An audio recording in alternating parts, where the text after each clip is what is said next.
Salut les filles, alors aujourd'hui je vous propose une vidéo sur les pinceaux ELF que j'ai achetés il n'y a pas longtemps. Donc voilà, je veux vous les présenter et vous dire à quoi ils servent. Donc évidemment ça ne tient pas qu'aux pinceaux ELF, mais tous les pinceaux sont pareils et ont la même utilisation. Donc voilà, on va commencer par, pour moi, le pinceau qu'il faut avoir pour un bon make-up. Donc c'est le pinceau comme ça avec le bout incurvé. Voilà. Celui de chez ELF s'appelle High Shadow Brush. Vous voyez pas le nom, donc je vais vous le montrer sur la pochette. High Shadow Brush. Donc voilà, permet de poser les fards à paupières très bien. La forme incurvée permet d'aller dans le creux de la paupière. Donc moi je le trouve absolument génial. Ensuite nous avons celui-ci, donc à bout rond. Donc voilà, qui permet de mélanger les fards entre eux pour éviter d'avoir une démarcation entre les fards. Qui s'appelle Blending Eye Brush.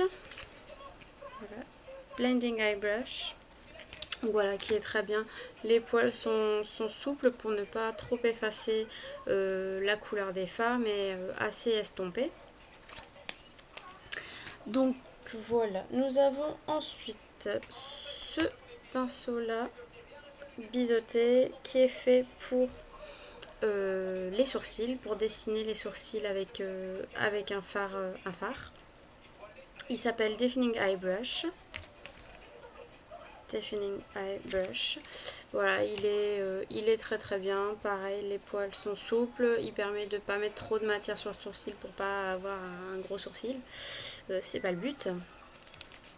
Ensuite, nous avons ce pinceau là.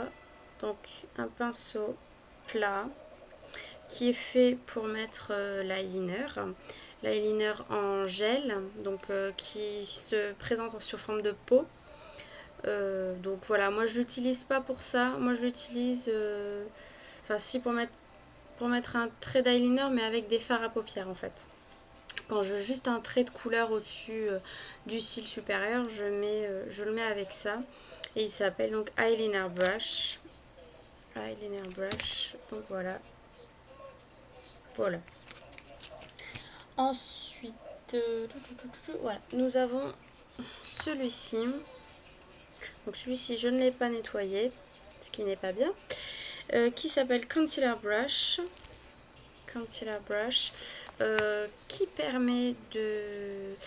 Il s'utilise pour les petites imperfections. Donc si vous avez une crème verte ou une crème rose anti-cerne, anti-rougeur à mettre, vous pouvez l'utiliser avec ça, notamment dans le coin du nez ou si vous avez des petites rougeurs sur les joues, etc. Ce pinceau est très pratique. Tout petit, fin, il va très bien dans les petits coins où vous avez des rougeurs. Ensuite, celui-ci. Donc, hop, voilà. Je vais y arriver. Celui-ci, donc, c'est un bout en éponge. Il s'appelle Smudge Eye Sponge. Voilà, alors celui-ci permet de mélanger, lorsque vous mettez du fard à paupières et un trait d'eyeliner, ça permet de les fondre un petit peu pour pas que ce soit vraiment trop démarqué, surtout si vous mettez une couleur claire en fard et l'eyeliner noir par exemple. Donc ça permet d'estomper un petit peu la chose. Voilà, nous avons ensuite un pinceau pour les lèvres. Voilà, comme ceci, tout fin, qui s'appelle Lips Defining Brush. Donc voilà, il permet donc de poser le rouge à lèvres, mais aussi lorsque vous mettez du crayon contour des lèvres avec un rouge à lèvres, pour pas qu'il y ait cette vilaine démarcation entre le crayon et le rouge à lèvres, ça permet de les fondre tous les deux. Voilà, nous avons ensuite ce pinceau là qui s'appelle Foundation Brush. Foundation Brush. Voilà, il permet donc d'appliquer un fond de teint liquide. Voilà, il s'applique très très bien. Les poils sont très très doux. Moi j'adore. Sincèrement, pour la pose du fond de teint liquide, il est très très bien. Ensuite, il nous en reste 4. Donc, nous avons celui-ci qui s'appelle Bronzing Brush. Donc, il permet d'appliquer les poudres et les fards à joues.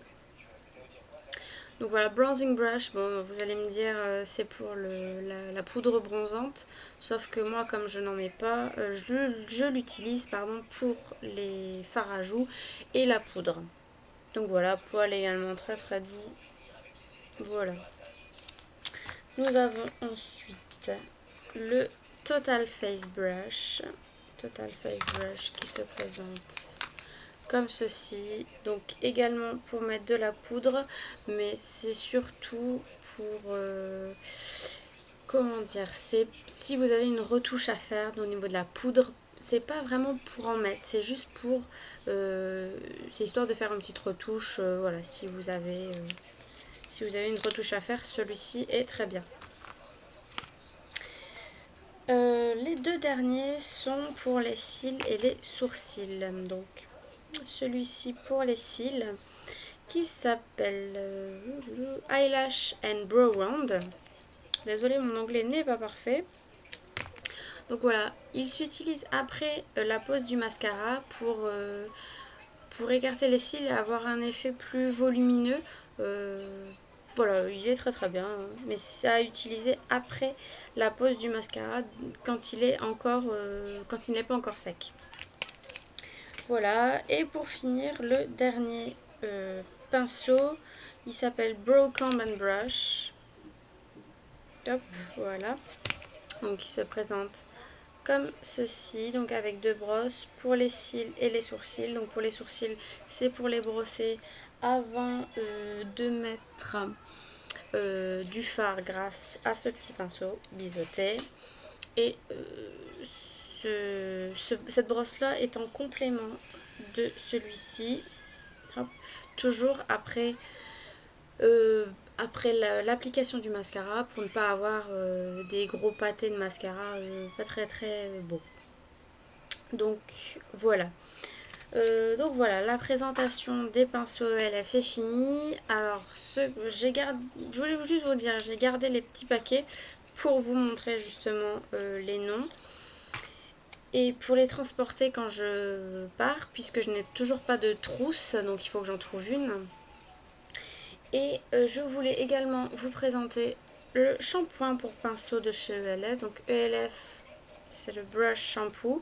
Donc voilà, qui est très bien, qui s'utilise après chaque utilisation des pinceaux. Donc vous en mettez un petit peu sur le pinceau, vous massez le pinceau du bout des doigts de là vers le bout. Donc voilà, juste comme ça, et vous lancez abondamment à l'eau.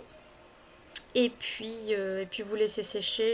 Moi je l'ai laissé sécher 3 heures pour qu'il soit vraiment très très sec. Et ça laisse les poils très très doux, ne vous en faites pas, ça les abîme absolument pas. Donc voilà.